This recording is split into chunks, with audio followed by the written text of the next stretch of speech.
किरण अपने परिवार के साथ काफी खुश थी और वो खुश होती भी क्यों नहीं। आखिरकार उसके बड़े बेटे रोहित ने अपने पिता के बाद अपने घर को इतने अच्छे से जो संभाल रखा था। ऐसे ही एक दिन रोहित शाम को घर आता है और कुछ समय बाद सभी एक साथ बैठते हैं। सब एक साथ बैठकर बातें कर रहे थे। अगर किरण के घर में कोई नहीं था तो वो था उसका छोटा बेटा। अपने छोटे भाई को घर में न देखकर रोहित अपनी पत्नी अंजलि से कहता है, अंजलि, अरुण कहाँ है? कहीं दिखाई नहीं दे रहा है। पता नहीं रोहित जी, अरुण कहाँ गया है? सुबह से ही गायब है। मैं उसको फोन भी कर रही हूँ लेकिन फोन नहीं उठा रहा है। माँ, अरुण आपको कुछ बताकर गया है क्या? अरे नहीं बेटा, अरुण ने मुझे तो कुछ नहीं बताया। पता नहीं वो कैसी संगति में पड़ गया है जो घर से पूरे पूरे दिन गायब रहता है। मुझे तो उसकी बड़ी चिंता होती है। अपनी माँ और पत्नी की बात सुनकर रोहित गुस्से में आ जाता है और वो लगातार अरुण को फोन पर फोन करता है। वो फोन नहीं उठा रहा था। तभी अरुण एक लड़की के साथ शादी के जोड़े में अपने घर आ जाता है। अरुण को इस तरह शादी के जोड़े में लड़की के साथ देखकर किरण, रोहित और अंजलि तीनों ही हैरान हो जाते हैं। ये क्या देख रहा हूँ मैं? तुम शादी के जोड़े में? और ये लड़की कौन है? वो भैया, मैं इससे प्यार करता था। इसका नाम पूजा है। आप लोग शादी के लिए नहीं मानते, इसलिए हम दोनों ने शादी कर ली। क्या शादी कर ली? अरे तुम्हारा दिमाग तो खराब नहीं हो गया? तुम्हारी उम्र ही क्या है अभी तो तुम कॉलेज में पढ़ाई कर रहे हो और शादी कर ली?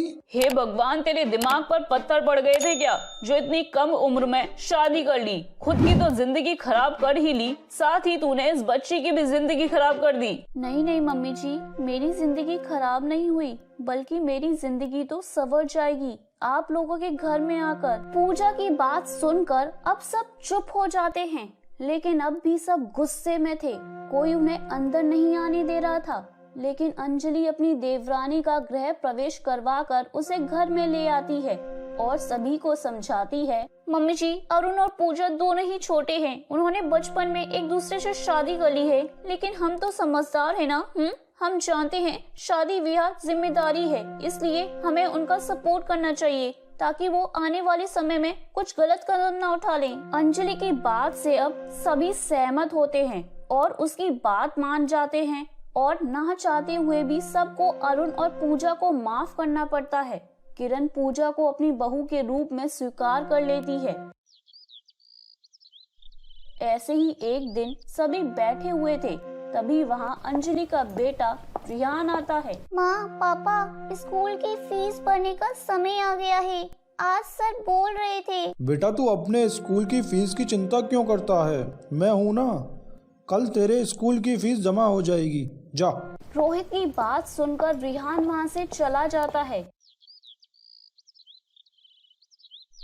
अगले दिन जैसे ही रोहित रिहान की फीस भर के घर लौट रहा था, तभी उसका एक्सीडेंट हो जाता है और मौके पर ही उसकी मौत हो जाती है।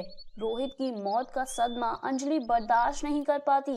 समय गुजरता है और समय के साथ अंजलि की घर की हालत बद से बदतर होती जा रही थी। भाभी, कब तक आप इस तरह उदास बैठी रहोगी? जरा रिहान की तरफ देखो, उसे आपकी जरूरत है और उसके साथ साथ हमें भी आपकी जरूरत है। अरुण की बात सुनकर अंजलि अपने आंसू पोंछती है। तुम सही कह रही हो अरुण, मेरी घर को मेरी जरूरत है। भाभी, घर के ऐसे हालात हैं जिन्हें देखकर मैं सोच रहा हूँ कि मैं भी कहीं नौकरी कर लूँ। अरे ये कैसी बातें कर रही हो तुम? अभी तो तुम्हारी पढ़ाई भी पूरी नहीं हुई और तुम पढ़ाई छोड़कर नौकरी करोगे? बहू, अरुण सही कह रहा है, क्योंकि अभी रिहान भी छोटा है और घर को संभालने वाला तो। पर मम्मी जी। भाभी, आप नहीं चाहती ना कि मैं अपनी पढ़ाई छोड़ूं?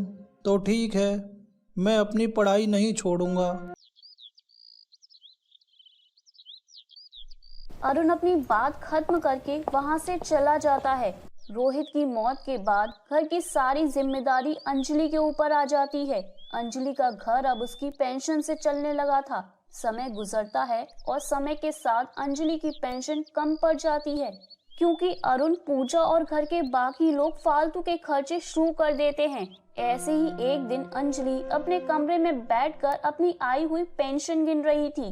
तभी वहाँ पूजा आती है और अपनी जेठानी से कहती है, दीदी मैं क्या कह रही थी, घर में ना काफी समय से कुछ अच्छा नहीं बना, क्यों ना आज हम पनीर बना लें। वैसे भी ना अरुण का पनीर खाने का बहुत मन था। पूजा की बात सुनकर अंजलि पैसों की तरफ देखती है। पूजा आज रहने देते हैं ना, पैसे कम पड़ रहे हैं, रिहान की फीस भी भरनी है और राशन भी भरवाना है, प्लीज समझो ना। दीदी आप इन पैसों में से अगर मुझे 200 रुपए दे देंगी तो क्या आपके पैसे कम पड़ जाएंगे? खैर आपसे तो किसी चीज की उम्मीद भी नहीं कर सकती मैं। पूजा अपनी जेठानी की एक नहीं सुनती और वहाँ से गुस्से में चली जाती है। उसकी ऐसी बातें सुनकर अंजलि की आंखें भर आती हैं, पर वो उस समय कुछ नहीं कह पाती। कुछ देर बाद रिहान स्कूल से घर आता है और रोते हुए अपनी माँ अंजलि के गले लग जाता है। रिहान क्या हुआ बेटा, तुम इस तरह क्यों रो रही हो? माँ मुझे स्कूल से डिस्क्वालीफाई कर दिया। क्या? पर क्यों बेटा? फीस न भरने के चलते सर ने मुझे खड़ा करके मेरा मजाक बनाया और मैंने सर को गुस्से में धक्का दे दिया। रिहान की बात सुनकर अंजलि अपना सर पकड़कर बैठ जाती है। पैसे न होने की वजह से रिहान को भी बाहर बहुत शर्मिंदगी महसूस हो रही थी, जिस कारण उसे गलत कदम उठाना पड़ा। ये देख अंजलि को जरा भी अच्छा नहीं लगता और वो सीधे अरुण के पास जाती है, जहां वो पूजा और अरुण की बातें सुन लेती है। अब बस और नहीं अरुण जी, जब तक जेठ जी जिंदा थे तब तक दीदी का मुंह नहीं खुलता था, लेकिन अब तो कैंची की तरह जुबान चलती है उनकी। एक बात बताओ, आप बाहर जाकर काम क्यों नहीं करते और कब तक आप घर वालों से छुप छुप कर यूँ काम करते रहोगे? अरे कभी तो आप सभी को बताओगे ना कि आप भी काम करते हो। अरे धीरे बोलो ना पूजा, दीवारों के भी कान होते हैं। अगर यहाँ किसी ने सुन लिया कि मैं घर से ही काम कर रहा हूँ तो मुझे भी इस घर में पैसा देना पड़ेगा, और मैं भैया की तरह बेवकूफ नहीं हूँ जो हर चीज घर पर न्यौछावर कर दूँ।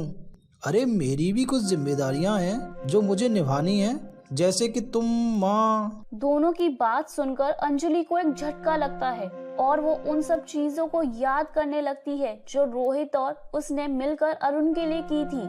अरुण की बात सुनकर अंजलि अपने कमरे में जाती है और रोहित की फोटो लेकर फूट फूट कर रोने लगती है। जिस अरुण को मैंने अपने बेटे की तरह पाला, जिसको किसी चीज की कोई कमी नहीं छोड़ी, आज वो मुझे और मेरे बेटे को ही देखना पसंद नहीं कर रहा है। अंजलि रोते हुए खुद से बातें कर रही थी, तभी वहाँ रिहान आ जाता है और अपनी माँ को इस तरह रोता हुआ देख वो अपनी माँ से रोने का कारण पूछता है। उसके पूछने पर अंजलि उसे सब कुछ बता देती है, जिस पर रिहान अपनी माँ से कहता है, माँ अगर ऐसी बात है ना तो कोई बात नहीं, मैं कमाऊंगा और हमारे घर को भी संभालूंगा। नहीं बेटा, मैं तेरी पढ़ाई बीच में बंद नहीं करवा सकती, चाहे मुझे इस घर में रहना पड़े या ना रहना पड़े। इतना बोलकर अंजलि गुस्से में वहाँ से चली जाती है और सभी घर वालों को बुलाती है। क्या हुआ भाभी, आपने अचानक इस तरह सबको क्यों बुलाया? जरा रुकिए देवर जी, मम्मी जी को भी आने दीजिए, तब उनके सामने ही सारी बात होगी। अंजलि के इतना बोलते ही किरण भी वहाँ आ जाती है। क्या हुआ बहू, अचानक तूने हम सबको ऐसे क्यों बुलाया? मम्मी जी, अब मुझसे इस घर का खर्च नहीं उठ पा रहा है। वो तो मेरे पति ही बेवकूफ थे जो उन्होंने इस घर के लिए इतना किया। क्यों देवर जी, सही कह रही हूँ ना मैं? खैर अब मुद्दे की बात पर आती हूँ। मैं इस घर में 1 रुपया नहीं खर्च करूंगी, क्योंकि मेरी सारी पेंशन रिहान की फीस में जाएगी और अब इस घर में अरुण भी उतना ही पैसे देगा जितना मैं देती हूँ। भाभी आप ये क्या कह रही हैं? मैं तो कमाता भी नहीं हूँ, कहाँ से पैसे दूंगा? देवर जी, मुझे आपका सच पता चल चुका है, इसलिए ना भोले बनने का नाटक मत कीजिए। इतना बोलकर अंजलि किरण को सारी बात बता देती है। ये सुनकर किरण को भी बुरा लगता है, पर वो करती भी तो क्या। अंजलि की बात सुनकर पूजा गुस्से में कहती है, हाँ तो अगर ये घर से काम कर रहे हैं तो इसमें परेशानी क्या है? अरे परेशानी कुछ नहीं है पूजा, बस अब से अरुण भी इस घर में पैसे देगा, और अगर तुम्हें मेरे और मेरे बेटे से इतनी परेशानी है ना तो मैं आज ही ये घर छोड़कर चली जाऊंगी। अंजलि अपने बेटे के साथ घर छोड़कर चली जाती है, पर किरण कुछ नहीं बोल पाती और इस तरह किरण का एक हंसता खेलता परिवार रोहित के जाने के बाद टूटकर बिखर जाता है। तो मेरे प्यारे दोस्तों, कैसी लगी आपको मेरी ये कहानी? मुझे कमेंट करके जरूर बताएं। और अपने दोस्तों के साथ शेयर करें। अगर आपने मेरे चैनल को अभी तक सब्सक्राइब नहीं किया है तो नीचे वाले बेल आइकन को दबाकर सब्सक्राइब कर लें। तो मिलती हूँ मैं आप सभी से फिर एक नई कहानी के साथ। तब तक आप अपना ध्यान रखिए। बाय बाय दोस्तों।